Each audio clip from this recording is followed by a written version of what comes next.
Friends, Rajveer Chaudhary उस रात को फार्म में गए थे। तो फार्म में ऐसा क्या हुआ था कि उनकी जो हत्या है वो एक राज बन गया। पहले तो मैं ये साफ़ कर दूँ, ये वीडियो सपना के परिवार के ठेस पहुंचाने से नहीं बनाया मैं सिर्फ इसलिए ये वीडियो बना रही हूँ ताकि आज के टाइम पे सपना के जो व्यूअर्स है, सपना के जो चाहने वाले हैं और फैंस है, हर किसी के मन में ये सब बहुत सारे सवाल उठ रहे हैं, जिसका सवाल आज 4 महीना होने को आया, जवाब नहीं मिला।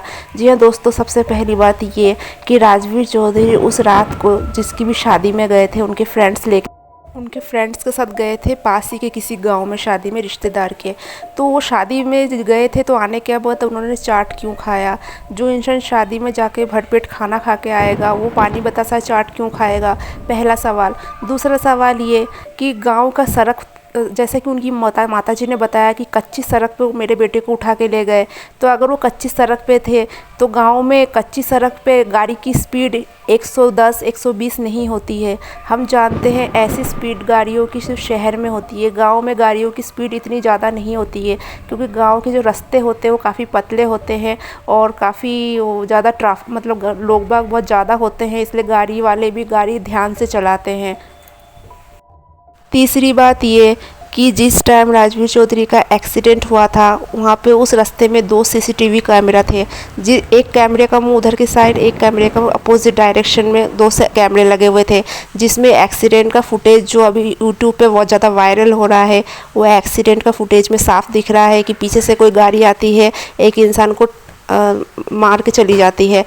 तो फिर वीडियो में जो साउंड है उसमें लोग ये क्यों कह रहे हैं कि देखो देखो आया है गौरव भाटिया, ये आया गाड़ी और ये गौरव भाटिया को ले गया।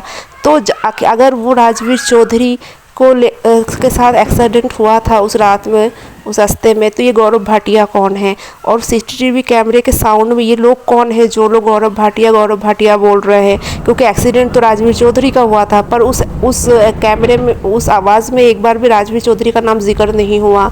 चौथी बात ये कि इतना बड़ा हादसा हो गया बट परिवार वालों ने कोई एफआईआर जांच वगैरह नहीं करवाई। यहाँ तक कि हम भी जानते हैं कि जो इंसाफ की देवी है उन्होंने जांच की मांग करी थी कि परिवार को इंसाफ मिलना चाहिए और जांच होना चाहिए, क्योंकि एक हिट एंड रन का केस है। तो भी परिवार वालों ने साथ नहीं दिया और परिवार वालों ने ये कहा कि जाने वाले चले गए, अब हम इन सब लफड़ों में नहीं पड़ना। ये हम समझ सकते हैं कि परिवार की कोई मजबूरी होगी, क्योंकि जब ऐसे हादसे हो जाते हैं परिवार में तो परिवार वाले खुद बहुत ज़्यादा डर जाते हैं, सहम जाते हैं कि परिवार के बाकी सदस्यों पे कोई प्रॉब्लम्स वगैरह ना आए। तो हम परिवार को बिल्कुल गलत नहीं बोलेंगे, परिवार वाले अपनी जगह बिल्कुल सही है। पर उन व्यूअर्स का, उन फैंस लोगों का क्या, जो राजवीर चौधरी के फैंस थे, जो राजवीर चौधरी को बहुत ज़्यादा दिल से चाहते थे, जो राजवीर चौधरी के सब्सक्राइबर थे, वो लोग तो यही सोचते कि आखिर हुआ क्या, आखिर क्या मांझरा है। क्योंकि हर केस सॉल्व होता है अगर वो हिट एंड रन का केस होता है तो, पर ये हिट एंड रन का केस ऐसा है जो अभी तक सॉल्व नहीं हुआ, जो अभी तक किसी को पता ही नहीं चला कि एक्चुअल उस दिन हुआ क्या था। कोई कह रहा है कि 4 अस्पताल लेके घूमे थे, पर एक्सीडेंट इतना ख़तरनाक हुआ था जैसा कि सुनने में आ रहा है कि 4 अस्पतालों में जाने जितना वक्त ही नहीं था उन लोगों के पास में।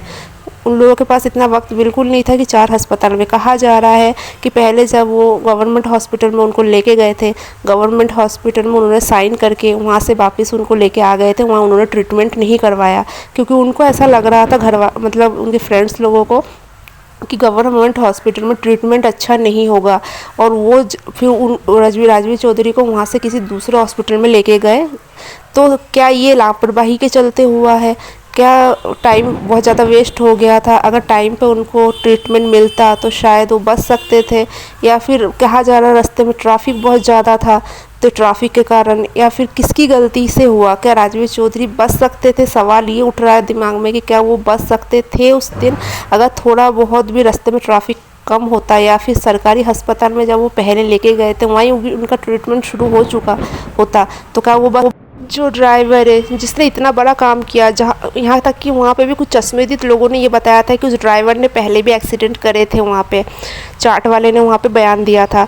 तो वो ड्राइवर तो चला गया, उस ड्राइवर को तो कोई सज़ा ही नहीं हुई, वो तो अब शायद किसी और को एक्सीडेंट करेगा। तो ऐसा क्यों?